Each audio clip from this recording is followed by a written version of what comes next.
Saravana goat farm. இந்த video என்ன பார்க்க போகிறோம்னா, நம்ம ஆட்டு பண்ணை வந்து ஒரு ஆட்டுக்கு வந்து காய்ச்சல் ஏற்பட்டுச்சு. அந்த ஆட்டுக்கு வந்து எப்படி நம்ம வந்து காய்ச்சல் மருந்து கொடுத்தோம், எந்த மருந்து கொடுத்தோம் ஆடு நம்ம வந்து ரெக்கவர் பண்ணோம் அப்படின்னு சொல்லிட்டு இந்த வீடியோவில் பார்க்கலாம்.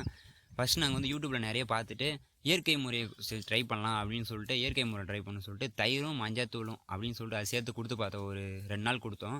ஆடு வந்து லைட்டாக நிற்கிற மாதிரி இருந்துச்சு, ஆனாலும் சரியாக நிற்கலை. அதனால் அதுவும் ஃபெயிலியர் ஆகிடுச்சு. நெக்ஸ்ட் என்ன பண்ணால் வெத்தலை பாக்கு அந்த இடித்து அந்த கொடுக்க சொன்னாங்க சாரு, அதையும் கொடுத்து பார்த்தோம். அதுவும் சரியாகலை. அதனால் அதுவும் ஃபெயிலியர் ஆகிடுச்சு. இதுக்கப்புறம் நம்ம இயற்கை முறை ட்ரை பண்ண முடியல அப்படின்னு சொல்லிட்டு செயற்கையாக போயிடலாம் அப்படின்னு சொல்லிட்டு என்ன பண்ணால் மெடிக்கல் ஷாப்பில் போயிட்டு மாத்திரையாக வாங்கிட்டு வந்துடலாம். ஏன்னா மெடிக்கல் ஷாப்பில் போயிட்டு நாங்கள் வந்து டானிக்காக வாங்கிட்டு வந்தோம்.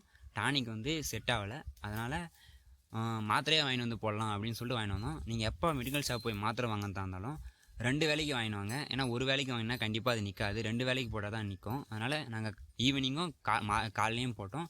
கண்டிப்பாக ஆடு ஃபுல்லாக நின்றுச்சு. 1 வாரமாக இருந்துச்சு. இந்த 2 வேலைக்கு மாத்திரை போட்டோம். இப்போ ஃபுல்லாக செட் ஆகிடுச்சு. இப்போ வந்து ஆடு கையிருத்தே இல்லை.